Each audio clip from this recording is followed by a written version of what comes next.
Okay, tonight we're going to do one on one of Egyptologist 7's recent videos.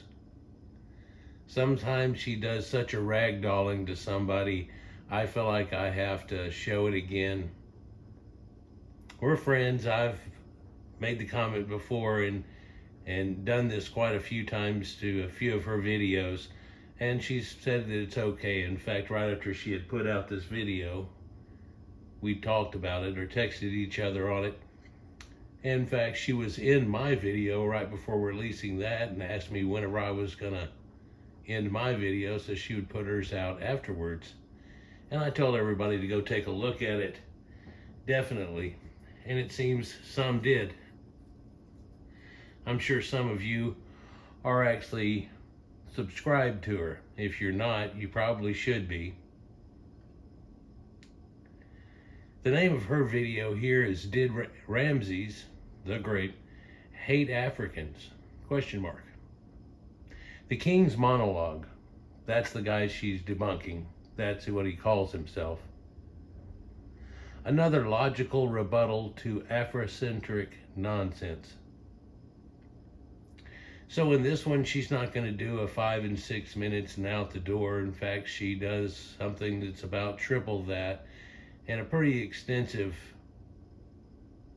debunking of this guy or anything that he tries to say, and tries to explain why in depth more than she usually does sometimes. And I kind of like this format that she has, but then she does something that I notice in myself, that whenever I let them talk through a sentence, I don't usually let them say through the whole thing and get through, because there may be a compound lie in that. And in that fact, I'll forget about it at the end, or whenever I try to rebut the last thing he says and go down a foxhole and come back up and not be at the point to refer to the first or second one. And so I'll do a little clip of what he says. And he does this same thing where he throws in these little things in there that are lies woven into the idea, and she has a few of those, so it's kind of takes a minute to catch it. And also she has music in the background, but she cuts it whenever the guy talks. So let's just get into this, although I do recommend that you actually just go to her site and check out this last video.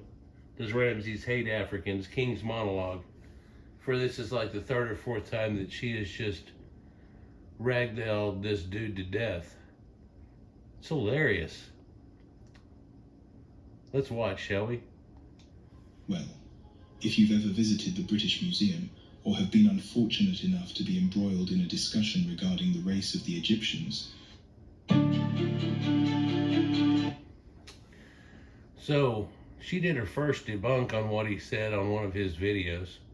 She had asked me to take one of them, and it's quite extensive. It's over an hour, so you know me, it's going to stretch into a 5 or 6 parter if I try to do it. And then I got into it, and yeah, it was one of those things where he's just multiple lying over and over again. In fact, the first little sections that I did an hour and 20 minutes, and it was on the first 16 minutes of BS that he said, and really he hadn't gotten into the meat of the lies, for it started off with him whining about people debunking him and how he didn't like that. It's kind of hilarious, but so he actually came on her channel, and the first thing he tells her right down here in the middle is, hey, are you willing to debate me live rather than hiding behind your faceless videos like a straw man argument and stuff? And so she doesn't play, if you've noticed. And so they get into it, and there ends up being no reason for a debate whatsoever, and he runs with his tail tucked between his legs, and then he tries to come back and save face again. So this will tell you that probably some of his people caught wind of it, and then it rebounded on him, and he felt like he had to say something else here or whatever, you know. I don't know the scenario exactly, but it's hilarious how he gets down to this. He basically, well, what she says, unfortunate like this, he couldn't defend his worthless position on this. literally said he won't debate. Instead of his retreat was insults and childlike demands. Now, if we remember and go back, this is actually where he did a video showing these archaeologists talking about a skull, and him talking about how Cleopatra and this girl was, and she was black, and da-da-da. And whenever they're actually looking at it, they say that sub-Saharans might have this, and this, that, and the other. And of course, the Egyptians and so on too, of this head shape. Just a skull or cranial shape. And he cuts it right there, and he goes, see, and da-da-da, and tries to strut around and stuff. What's funny is the very next words out of her mouth is, well, looking at this looks like a white Caucasian person. But he deliberately cut that out, and you know that he saw it, and she points that out. And so now he's busted and has nothing to stand on, but he tried to come in and get cocky. And they pull that, faceless thing and all this type stuff to try to rile you up. There's this big fronting up that tries to happen, but it doesn't work on her, see? She does not play. And so she just read him into the ground and ragdolled him, and he left, and then he came back. And this is extensive. Take a look here.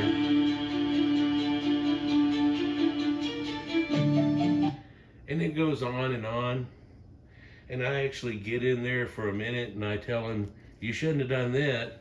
And then all of a sudden she ragdolls the hell out of him, and I go, see, I told you. And then all of a sudden it's, oh, well, there it is right there, ragdolling his ass all over the place. And then it just continues on. But then he doesn't want to come back. She's had the last word, and he's been severely ragdolled. But then he came back.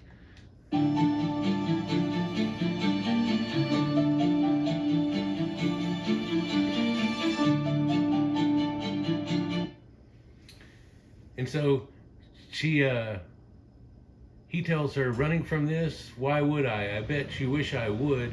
It's an honor to have a dedicated fan channel.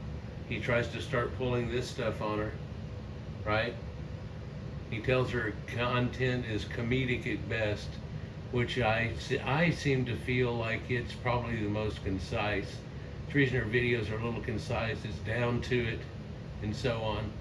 But it's amazing how they can take their own stuff, which is what she's done here and ragdolled him with it, that his own papers tell you things that totally go against his narrative whatsoever. In fact, in the paper, it mentions that Egypt was started off with a Nordic people that were running the shit, along with a whole lot of Mediterranean type skulled people, and that weaned off in the middle there, but got its pride and presence back again, it appears like, because he was looking at 7,000 years of Egyptian civilization and what happened and where it went. And back before DNA, they had craniometry, and they know who was hooked up to who. And then, of course, a lot of them had hair and stuff, and so it even mentions in that these fair-haired people, da-da-da, and then they got it kicking again in the 18th dynasty. And, of course, that's the one with Akenatens and King Tut, and so on. And then we have Ramses and Seti, and so after that. In fact, they're mentioned here in just a moment. Hell, I'm going to go on forever on this if I don't stop. But, so she tells him, you're on the retreat and the debate, and your own sources out you, and out you severely. Your own source, which is Dart in 1939, says Egyptians were Nordics and Mediterraneans. It's not me saying it, it's not my source, it's actually your source. He also states true Negroes, yes, his words at the time, of course, in 1939, had nothing to do with ancient Egypt. And a particular reason why you refuse to let your audience in this little tidbit of valuable information? Or are you too busy or too desperate to cover it up? Yeah. How about the one where the lady says, oh, and this one is certainly Whyte European? Miss Wilkinson says it, doesn't she? Right there after he clips the video. Just as you deliberately and intentionally suppress valuable information from your people so you can lie about it, it doesn't fit your racist narrative. A Whyte European skull, discovered in Turkey. But you're so desperately driven to try to take this stuff and Egypt's connections to it. You racists make me laugh. So what's he trying to pull off? Oh, somebody right in here says the prophet wasn't light brown, he was light tan olive. There's a difference. Well, at the time, there really was an admix in most of the people that we're talking about nowadays having a bit more of admix and having a different phenotype, a little switched, a little flavor on it, if you will, that wasn't going on in ancient times. There's a group of people in Egypt whose ancestors weren't actually the ancient Egyptians, if we said it the nice way, and the papers have come out and said that. In fact, they say the closest ones are ancient Anatolians and modern day West Europeans. It's hilarious whenever that came out, with them trying to pull off this whole idea, and believe it or not, after that they tried to pull off the Cleopatra thing. That's what started all of this. Let's continue.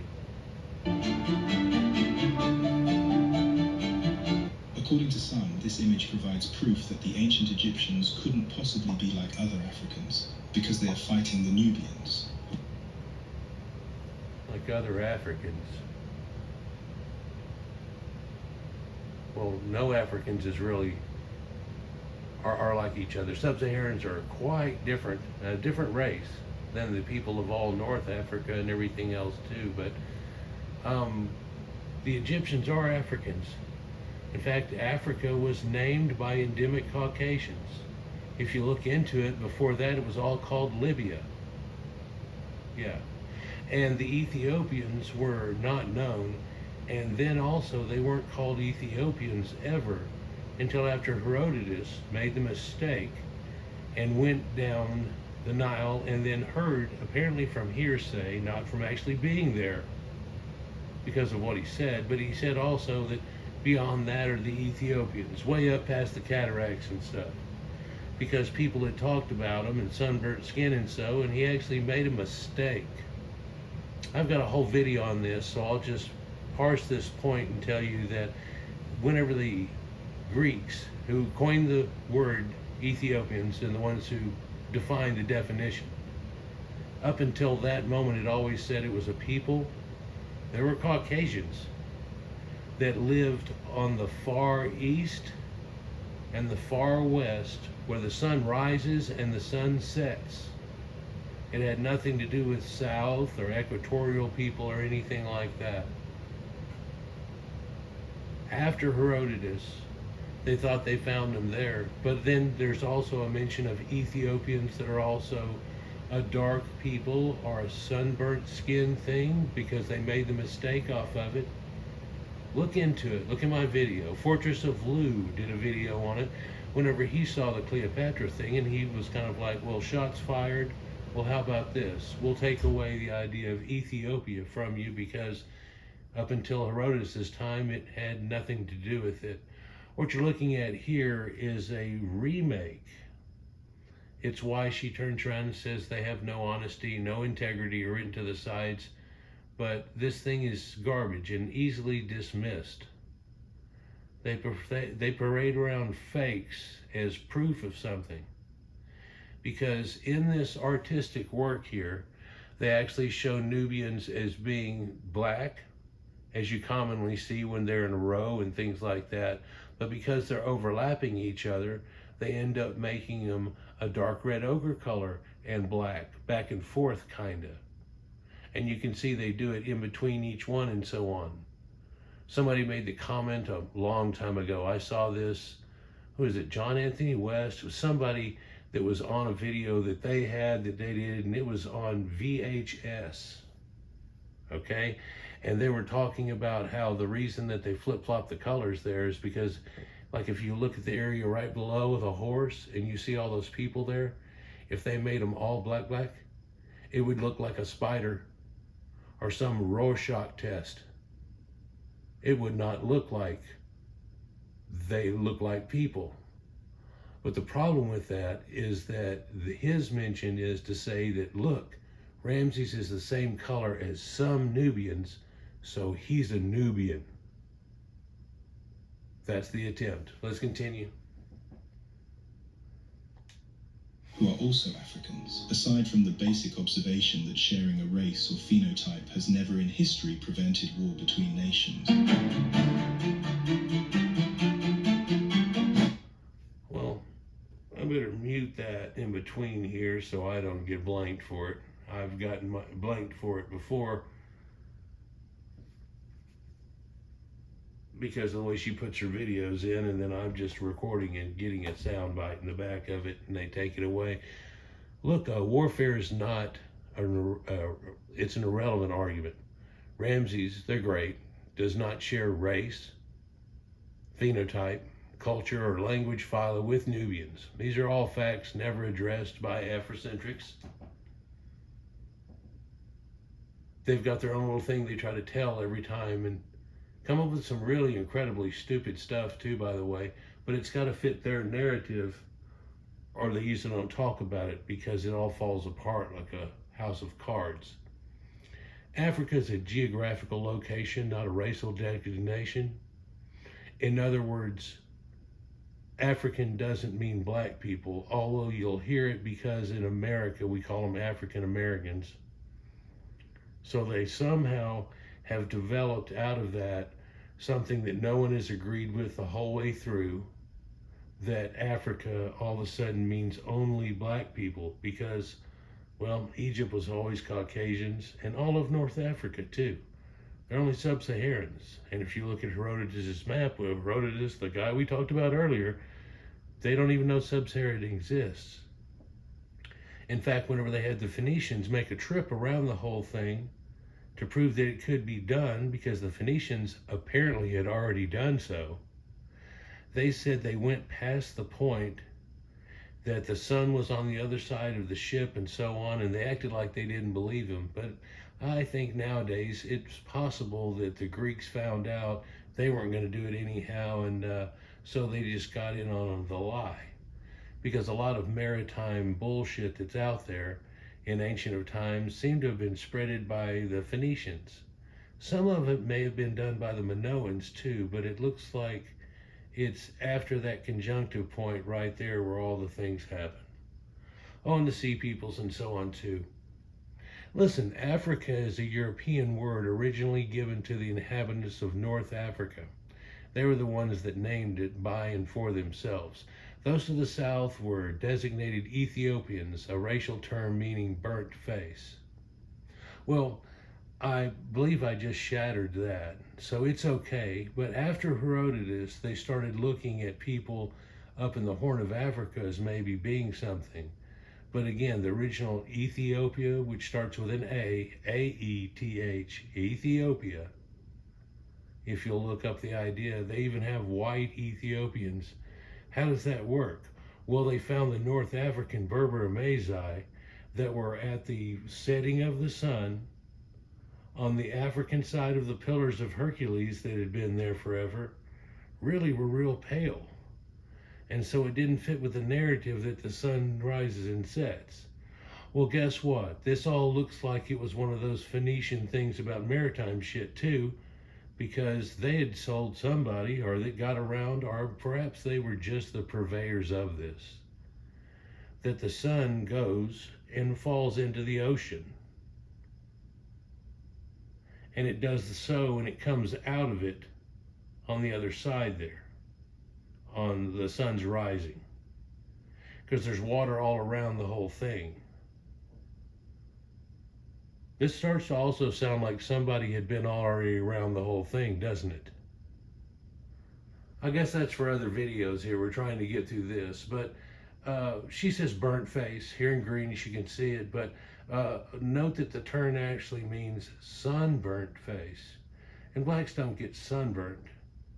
It was a misconstruing of an idea with Phaethon taking his father's sunship in an asteroid apparently that came down and burned up, perhaps in the Libyan desert, made the glass and so on there, but in that tail it came down and made a swath and burnt through there. And so they equated it to having burnt these people. It's a silly thing too, because maybe it did burn all these people, like say a nuclear bomb went off and all burned them. Yeah, but their kids wouldn't have dark skin just because grandpa got burnt by a meteor. I mean, that's foolish.